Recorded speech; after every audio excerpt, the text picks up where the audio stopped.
शुद्धतेची खात्री आणि परंपरेचा विश्वास घेऊन आले आहेत कैलास आडगावकर ज्वेलर्स. कैलास आडगावकर ज्वेलर्स, जिथे सौंदर्याला मिळतो विश्वास. स्थायी समितीचे माजी सभापती उद्धव निमसे यांच्या मार्गदर्शनाखाली भारतीय जनता पक्षाचे हे पॅनल निवडणुकीच्या रिंगणात उतरलेले असून यंदाही भारतीय जनता पक्षाचे 4ही उमेदवार निवडून येतील अशी अपेक्षा कार्यकर्त्यांना आहे. नाशिक पूर्व विधानसभा मतदारसंघात येणाऱ्या प्रभाग 2 मधून भारतीय जनता पक्ष 3 उच्चशिक्षित उमेदवार तर 1 अनुभवी उमेदवार दिल्याने प्रभाग 2चे भारतीय जनता पक्षाचे पॅनल अधिक दमदार बनलेले आहे. रितेश उद्धव निमसे, ऐश्वर्या लाड जेजुरकर आणि नामदेव निवृत्ती शिंदे हे उच्चशिक्षित असून त्यांच्या सोबतीला इंदुमती सुरेश खेताडे यांच्या रूपाने अनुभवी उमेदवार भाजपाने दिले आहेत. इलेक्ट्रिक हब, आरोग्य सुविधा त्याचबरोबर क्रीडा क्षेत्रात भरीव काम करणार असल्याची ग्वाही उमेदवारांनी दिलेली आहे. आमचा प्रयत्न असणार आहे की आपण आपल्या प्रभागात, आता सगळ्यात मोठा प्रभाग तर आपलाच आहे पूर्ण नाशिकमध्ये, तरी आपला प्रयत्न असेल की आपण 2 हेल्थ सेंटर हे एस्टॅब्लिश करू शकू. एक कोणार्क नगरला, कारण तो ऍक्सेसिबल राहील आडगाव पासून त्या पूर्ण परिसरासाठी, आणि दुसरा बीडी कामगारला, कारण तो एक दुसरा पार्ट आहे जिथे ते इक्वली सगळे लोक जाऊ शकतील आणि हेल्थ फॅसिलिटीज तिथे त्यांना प्रोव्हाइड केलंय.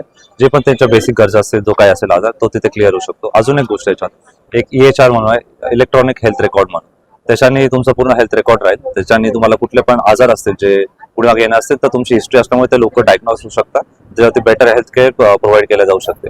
त्यानंतर एक टेलिमेडिसिन म्हणून पण कन्सेप्ट आहे की जे एक्सपर्टीज आहे तुम्ही त्यांना कम्युनिकेशन करू शकता टेलिमेडिसिन थ्रू, की आता तुम्ही जसं कुठे पण जाल तर थंडी, ताप वगैरे सगळे नॉर्मल जे ट्रीटमेंट असतं त्याच्यापेक्षा काही दुसरं कोणाला असेल, एखादी स्पेशलाइज आजार असेल किंवा काही पण एक स्पेसिफिक कंडिशन असेल जी ट्रीट नॉर्मल कोणी डॉक्टरने करू शकतो, ते टेलिमेडिसिन थ्रू ट्रीट केलं जाऊ शकते आणि ते त्याच्यामध्ये चांगलं मार्गदर्शन करू शकतात. ते फार प्रेमाने आमचं स्वागत करतात, आम्हाला मान सन्मान देत आहे. आणि हे सगळं शक्य झालं माझ्या वडिलांनी 15 वर्षापासून जे सगळं काम केलं, जनतेची सेवा केली आणि प्रभागाचा विकास केला, त्यामुळेच लोक आम्हाला एवढे प्रेमाने स्वागत करतायत. नमस्कार, मी ॲडव्होकेट नामदेव शिंदे, प्रभाग 2 मधून भाजपतर्फे अधिकृत उमेदवार. आज मी आडगाव या भागाचे प्रतिनिधित्व करत आहे.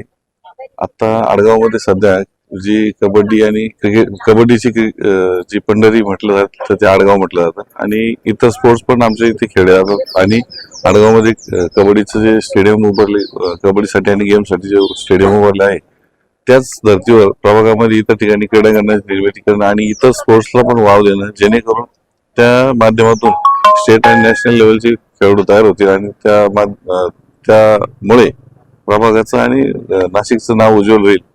त्यासाठी मी विशेष प्रयत्न करणार आहे. मी इंदुबाई सुरेश खेताडे, माझे पती सुरेश नारायण खेताडे 3 वेळेस नगरसेवक म्हणून निवडून आले. त्यांनी रस्ते, लाईट, ड्रेनेज, रस्त्यांचे काम केलेले आहे, तसेच समाज कार्य केले आहे. तरी आम्ही 4ही उमेदवारांना निवडून द्यावे. बेसिकली आपण जर आता बघितलं तर सध्या इलेक्ट्रॉनिक वाहनांचा जास्त वापर आपल्याकडे सुरू झालेला आहे. कार असतील, बाईक्स असतील, आणि त्याच्यासाठी जे लागणारे सर्व्हिस स्टेशन आहे, चार्जिंग पॉइंट्स आहेत, तर ते सध्या फक्त मुबलक ठिकाणीच उपलब्ध आहे. म्हणजे आपल्या पेट्रोल पंपावरतीच फक्त त्यांचे चार्जिंग स्टेशन्स आहेत. तर मग माझा हा प्रयत्न असणार आहे की येत्या कुंभमेळ्यामध्ये जो काही जास्तीत जास्त निधी येणार आहे, तर त्याचा वापर मी ओपन स्पेसमध्ये चार्जिंग स्टेशन वाढवून घेणार आहे. आणि आपला बहुतांश भाग हा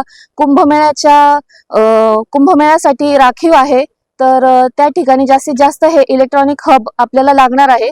तसेच आता जे गडकरी साहेबांनी सांगितलं आहे की आपल्याला इलेक्ट्रॉनिक हब जे आहे त्याचा विस्तार मोठ्या प्रमाणात करायचा आहे. पेट्रोल आणि डिझेलचे वाढते भाव बघता आपण ह्या गाड्या जास्तीत जास्त वापरल्या पाहिजे. प्रदूषण बघता ह्या गाड्यांचा जास्तीत जास्त वापर झाला पाहिजे. तसेच आता महानगरपालिकेमध्ये आमचा सगळ्यात पहिला ठराव आम्ही हाच मांडणार आहे की आम्हाला जास्तीत जास्त चार्जिंग स्टेशन्स उपलब्ध करून पाहिजे आहे. या 4ही उमेदवारांनी प्रचार सभा, चौक सभा, मतदारांच्या होम टू होम भेटीगाठी आणि त्याचबरोबर हायटेक प्रचाराने आघाडी घेतलेली असून या 4ही उमेदवारांना मतदारांची पसंती मिळत आहे. प्रभागासाठी नवनवीन विकासाच्या संकल्पना घेऊन हे 4ही उमेदवार मतदारांसमोर जात आहेत. NCN न्यूजसाठी रोहन देनी, नाशिक.